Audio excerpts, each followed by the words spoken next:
He was fired from Men's Health for mocking Girl Scouts. Fired from Stuff magazine after hiring dwarves to crash a corporate conference. His contract at Maxim UK expired without renewal after circulation plummeted under his leadership.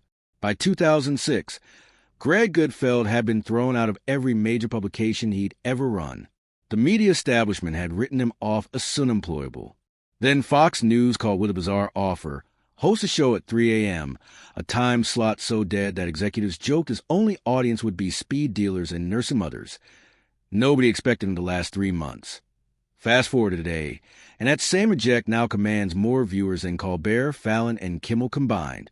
He became the undisputed king of late night without ever actually being on late night television. But the path from serial failure to television dominance wasn't luck. It involved getting fired repeatedly, meeting a Russian model in Portugal, building a cult following among insomniacs, and completely rewriting the rules of American talk shows. To understand how a man who couldn't keep a job for more than 2 years became the most watched personality in his time slot, we need to go back to where the pattern of destruction first began. Gregory John Gutfeld entered the world on September 12, 1964 in San Mateo, California.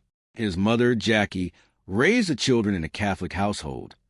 Young Greg attended Junipero Serra High School, an all-boys Catholic institution that also produced NFL quarterback Tom Brady and baseball legend Barry Bonds. He enrolled at the University of California, Berkeley in mid-1988. For a future conservative media star, this choice would prove formative in unexpected ways. Berkeley's liberal environment didn't convert him. It repelled him. He would later explain that he became conservative by being around liberals and became libertarian by being around conservatives. The worst parts of both groups, he noticed, shared a common thread: moralizing, telling other people how to live. He wanted no part of either trib's purity tests. After graduating with an English degree in 1987, Gutfeld landed an internship at the American Spectator, running errands for the magazine's notoriously difficult editor, R. Yemtiti Tyrell. The experience taught him how conservative media operated from the inside, but magazines paid poorly, and Gutfeld drifted into the world of men's lifestyle publications. He started as a staff writer at Prevention magazine, a health-focused publication, where he began drinking heavily and using drugs at what colleagues described as a prodigious rate. The party lifestyle would follow him for years. Eventually, he climbed Tolman's Health, the definitive guide to health and fitness tips that dominated newsstands in the 1990s. By 1999, Gutfeld had risen to editor-in-chief. He was 35 years old and running one of the most successful men's magazines in America. Then he got fired. The official reasons varied depending on who told the history. Gutfeld had published pieces mocking Girl Scouts, cat lovers, and his own boss. The magazine's parent company decided he was more trouble than he was worth. One media outlet called his career pattern both impressive and depressing. He kept reaching the top of the ladder, then tumbling all the way back down. But Gutfeld didn't learn caution from failure. He doubled down on Onkos. His next stop was Stuff magazine, a publication focused on gadgets, women, and everything young men were supposed to care about. Gutfeld transformed it from a middling title into a circulation juggernaut, growing readership from 750,000 to 1.2 million. He made it thoroughly deranged, pushing boundaries that advertisers tolerated because the numbers kept climbing. Then came the incident that would define his magazine career. In April 2003, the American Society of Magazine Editors held a conference called What Gives a Magazine Buzz? Gutfeld decided to answer that question literally. He hired 3 actors of short stature through a casting agency and sent them into the conference with instructions to be as disruptive as possible. They chomped loudly on potato chips. They let their phones ring repeatedly. They held loud conversations while industry executives tried to speak. Security ejected them. The story made the New York Times. Gutfeld was promptly fired. Most careers would have ended there. His certainly seemed to. No major American publication would touch him now. He had become famous for all the wrong reasons. But getting fired from America was intenno for Greg Gutfeld. He decided to get himself exiled to another continent entirely. London in 2004 offered Gutfeld a fresh start. The British edition of Maxim needed an editor-in-chief, and apparently nobody in the UK had heard about the dwarf incident. Or perhaps they had, and simply didn't care. Either way, Gutfeld packed his bags and crossed the Atlantic. His first week Auntie job required attending a company conference in Portugal. Maxim had editions in over 30 countries, and the publisher gathered editors from around the world to discuss strategy. Gutfeld checked into his hotel room and began settling in. Then he noticed a woman in the adjacent room. Elena Musa was tall, dark-haired, and worked as a photo editor for Maxim Russia. She had started her career as a runway model before transitioning to magazine work. At the Portugal conference, she caught Gutfeld's attention immediately. Hugh Wold later described the moment as instant recognition. He looked at her and thought, "That's my wife." He simply knew it.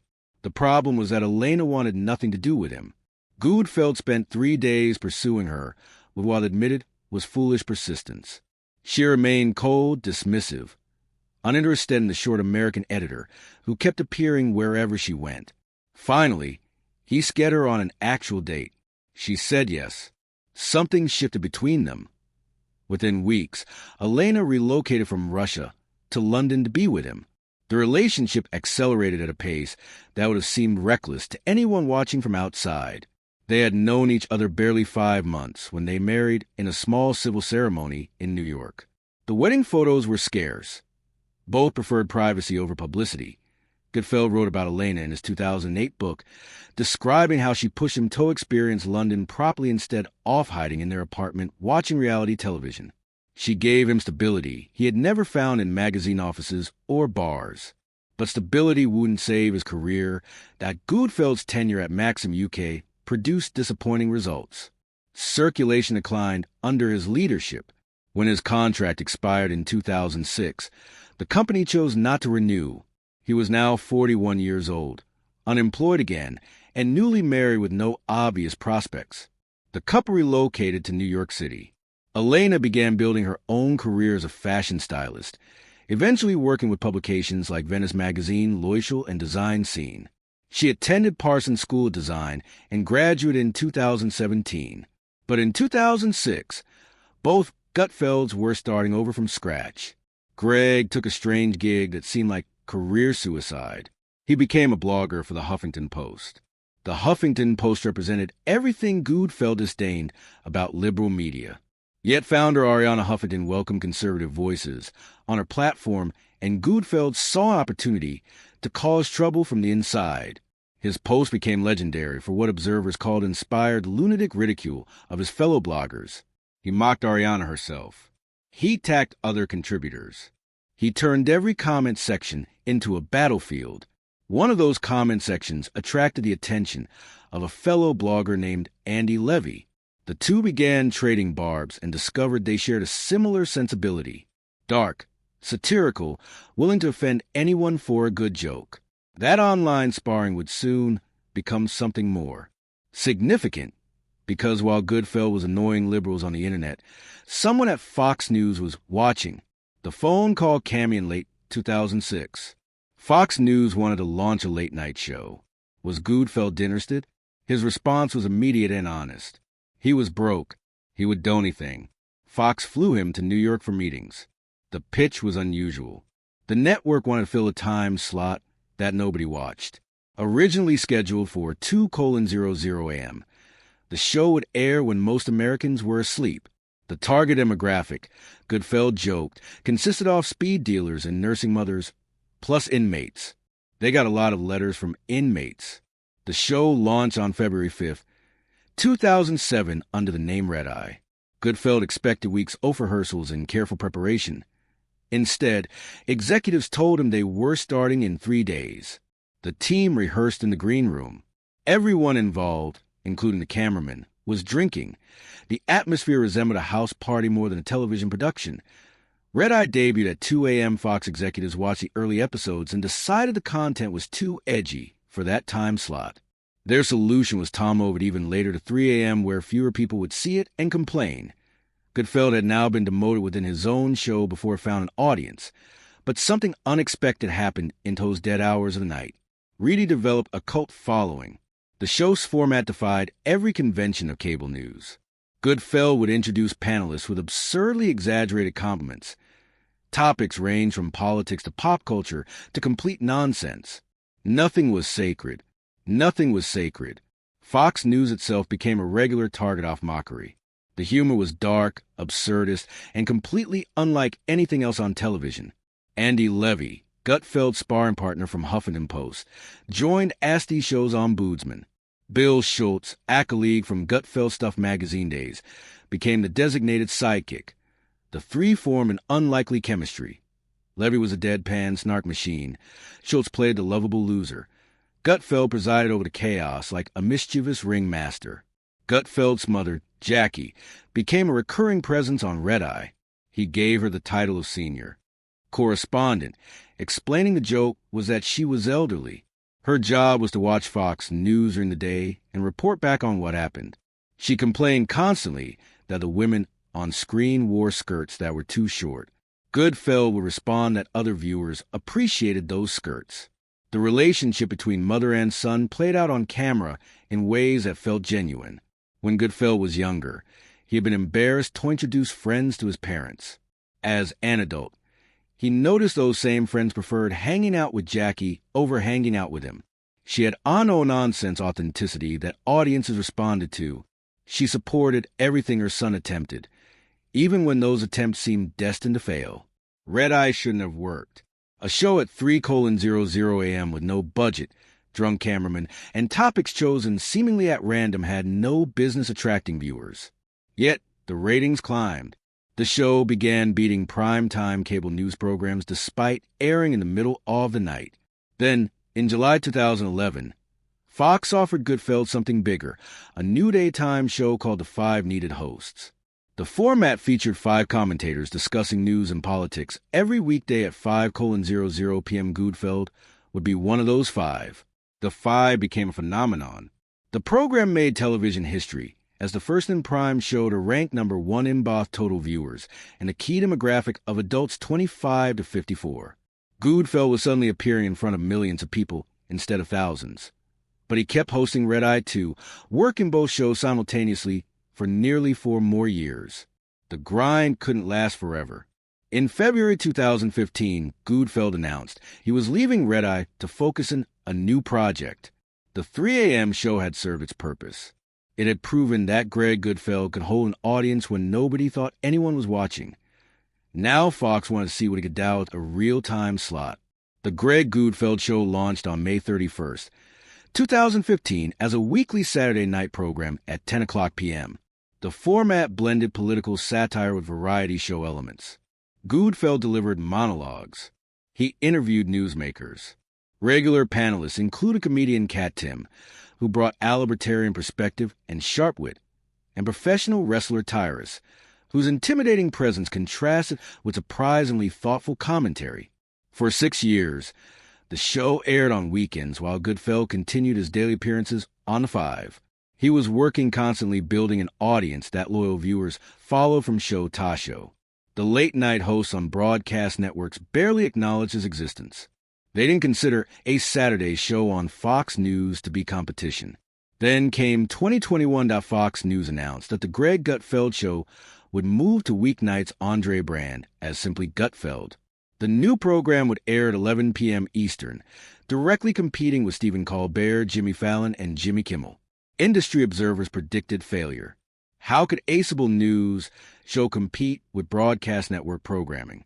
How could that conservative comedian attract viewers who had chosen Jon Stewart and his successors for over 2 decades? The answer arrived quickly. By August 2021, Gutfeld had overtaken The Late Show with Stephen Colbert in the ratings. The show averaged over 2 million viewers nightly, more than any competitor on broadcast or cable. The man who started at 3 a.m. now dominated 11 p.m. to reject had become the king. The numbers only improved. By the end of 2021, combined viewership for Gutfeld and The Five averaged over 5 million viewers. In October 2022, Gutfeld achieved its highest-rated episode ever, drawing 2.5 million viewers in a single night. No late-night program could match those numbers. In June 2023, Fox moved Gutfeld to 10:00 p.m. Eastern. The shift meant the show technically no longer competed in the late-night category. Critics argued this was cheating, that a 1000 p.m. show shouldn't be compared to topograms airing at 11:30. Gutfeld didn't care about the semantics. He cared about the audience, and the audience kept growing. That show's success reflected broader change in American media consumption. Traditional late night had grown increasingly political, with hosts targeting conservative viewers as the enemy. Gutfeld offered an alternative. His humor attacked both parties when they deserved it, though Democrats received most of the fire. More importantly, his show felt authentic in ways that polished broadcast productions did not. The Weekly Standard had once called him the most dangerous man on television. Unlike other media personalities, Gutfeld's work was genuinely subversive, a stink bomb thrown into every faculty lounge, mainstream newsroom, movie studio, and nonprofit boardroom in America.